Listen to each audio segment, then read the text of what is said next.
observé dans cette partie de la formation, nous avons mis en place la partie aside. Maintenant, ça reste la partie container. Cette partie container va changer en fonction des clics sur les éléments qu'on a ici. Donc, quand on clique sur item 1, normalement, c'est item 1 qui va s'afficher ici. Quand on va cliquer sur item 2, normalement, c'est item 2 qui va s'afficher ici. Donc, du coup, là, on est venu à un point où on a besoin de gérer le routine de notre application. Et c'est ce que nous allons commencer par faire tout de suite.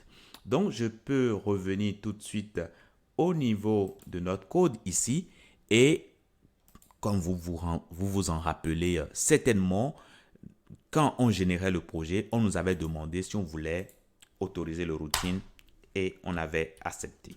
Donc, ça nous a permis ici de gagner beaucoup de temps.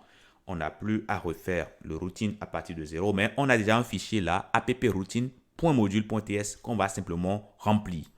Qu'est-ce qu'on va commencer par dire ici? On va dire, mais lorsqu'on viendra sur la racine, on va indiquer le composant qu'on veut lancer. OK? Donc, du coup, moi, je dirais que lorsqu'on va venir sur la racine, donc là, tout simplement, je mets, voilà, pas vide comme ça. Je dirais que lorsqu'on vient sur la racine, qu'est-ce qu'on va faire? Donc, component. On va simplement appeler le composant qui s'appelle container. Voilà, tout simplement. Donc, je mets ici container.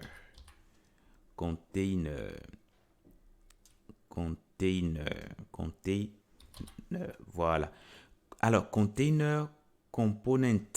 Alors, pourquoi ça ne me propose pas directement? Je me rappelle que là, nous avons créé ici un composant qui s'appelle container. Donc, normalement, je m'attendais à ce que ça me propose ça directement.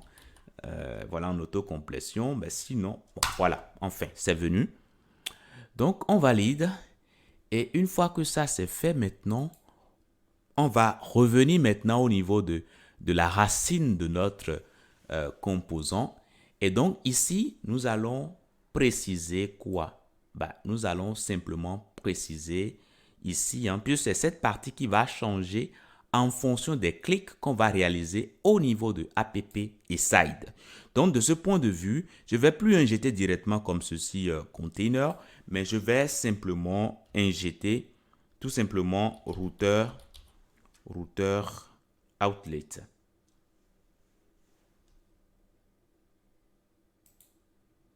Et là, c'est bon. OK? Donc, une fois que ça c'est fait, c'est bon. Donc, on peut toujours repartir et continuer. Donc, je reviens toujours au niveau de routine ici et nous n'allons pas nous limiter juste à ceci.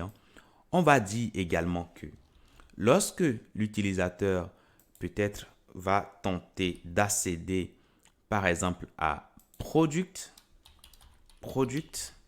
voilà, on va toujours retourner, voilà, container. OK? Voilà, on peut toujours continuer. On le fera pour catégorie et commande et utilisateur. OK? Donc, je duplique 2 ou 3 fois pour le faire. Donc, ça, je peux retirer ça. Voilà. Donc, là, on aura ici catégorie. Voilà. J'aurai ici user. J'aurai order.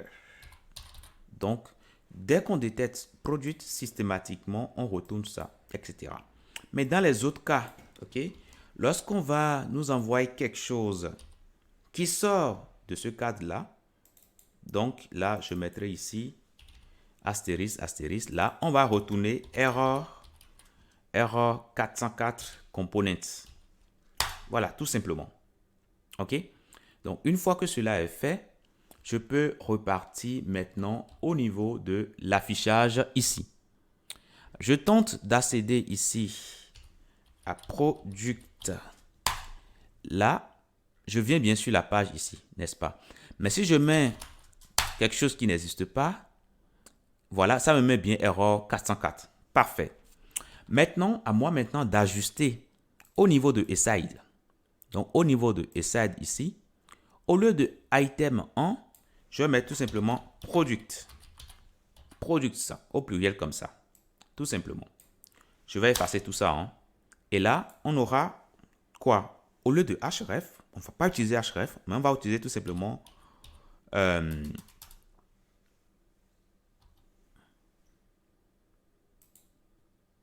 routeur link. Donc, on met ça, routeur link. Voilà, tout simplement. Et on va dire que lorsqu'on va cliquer là-dessus, qu'il faudra rediriger sur product.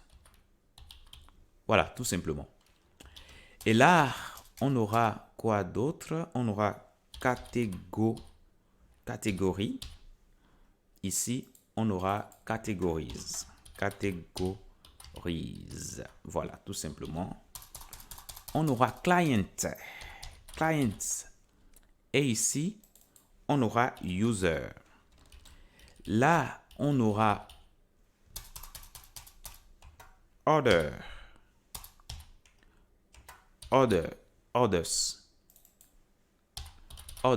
Voilà, tout simplement.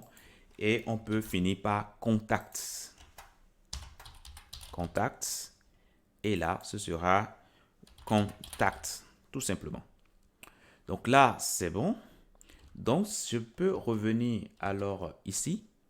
Quand je clique sur Product, là, vous voyez Product ici en haut. Je clique sur Catégorie, je vois bien Catégorie en haut. Clients, voilà. Contacts, là, je mets Contact et ça ne se passe pas correctement parce que ici, au niveau de mon... J'ai pas précisé, un comportement à avoir quand on sera sur Contact. Voilà, tout simplement. Et là, maintenant, c'est bon. Maintenant, je reviens alors ici. Qu'est-ce qui se passe ici? Bon, on voit toujours container chaque fois qu'on passe, voilà, d'un lien à un autre, mais ce n'est pas un container qu'on veut voir affiché. On veut plutôt voir afficher le nom de la page sur laquelle on se retrouve. Donc, de ce fait, on aura besoin d'analyser la route sur laquelle on se retrouve et ainsi tenter de déchiffrer et essayer de comprendre un tout petit peu la logique qu'il y a derrière pour voir où on se retrouve concrètement. Donc, de ce point de vue, je vais mettre le constructeur et je vais injecter dedans, donc, private route. Et là, ce sera activate route. Voilà, tout simplement. Pour l'instant, à l'intérieur du constructeur, on ne fait rien. Lorsque le composant sera initialisé, donc ng on init, lorsque le composant sera initialisé, ce qu'on aura à faire, c'est quoi? On aura tout simplement à analyser la route. Donc, je peux simplement tenter ici d'afficher log route.snapshot. OK? Bon, on peut le mettre sous forme d'objet, comme ça vous allez mieux voir. Donc ici, voilà, je mets ici ça comme ça. Et on peut rapidement aller voir ce que tout ceci donne. On vient au niveau de console. Voilà. Et là, je viens là. Je vais agrandir un tout petit peu. Voilà. Qu'est-ce que vous voyez ici? Vous voyez que ça nous affiche un objet. Un objet qui est de type Activated Route Snapshot. OK? Voilà. Si on regarde dedans, on voit qu'il y a URL ici. Et URL, c'est un tableau. Vous voyez, c'est un tableau contenant URL segments. Dans ce tableau, on a un élément. Et dans ce seul élément, nous avons le path qui est bien order. OK? Donc, nous, ce que nous allons faire, c'est quoi? Allez, on revient ici. On va dire que, comme ici, nous avons URL, donc on mettra URL. Comme c'est un tableau, donc on va dire, on va récupérer le premier élément qui est dans ce tableau. Et puis, on va récupérer le path. Le path, c'est ça qui nous intéresse.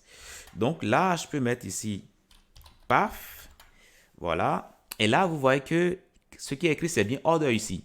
Je viens sur produit. Voilà, on a plutôt produit. Client, on a user. Et contact, on a bien contact. Mais c'est parfait. Alors, c'est parfait. Donc, c'est ce qu'il nous faut. Donc, ce que je peux mettre ici, je peux mettre ici page path. OK, page path, qui sera de type string, et puis la valeur par défaut, on va lui donner une chaîne vide, tout simplement. OK, ce faisant, lorsque notre composant sera initialisé, on pourra maintenant mettre le bon path. à l'intérieur. Et ce PAF-là, on le sait, on sait que ça vient de là. Parfait, on prend et on stocke dedans. Mais le cas où on n'arrive pas à trouver ce PAF-là, il peut arriver cela. Si on n'arrive pas à trouver le PAF, ben, on mettra product. Je suppose que c'est product qui sera la page qu'on va afficher par défaut. Simplement, ok? Donc, ça c'est bon. Je peux retirer ça.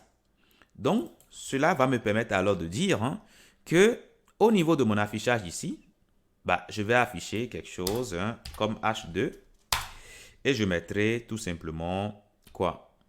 Allez, je mettrai page et puis je peux simplement mettre, voilà, page PIF. Et là, c'est bon. Ça m'affiche page contacts, produit, page produit, catégorie, page catégorie, client, page user, order, page order. Vous voyez comment on a fait la navigation. Donc, nous avons une navigation qui fonctionne. Maintenant, si on vient au niveau de la racine, vous en doutez bien, le PAF ne va plus exister. Et là, ce sera produit maintenant. OK? Et là, c'est bon, ça s'affiche correctement. Maintenant, si on met quelque chose qui est inconnu de notre routeur, voilà, on verra bien ici, error 404. Et là, c'est bon, on vient de mettre en place le routine. Dans la prochaine partie, nous allons styler un tout petit peu tout ça pour que ce soit un peu agréable à la vue. Je vous dis merci et à tout de suite.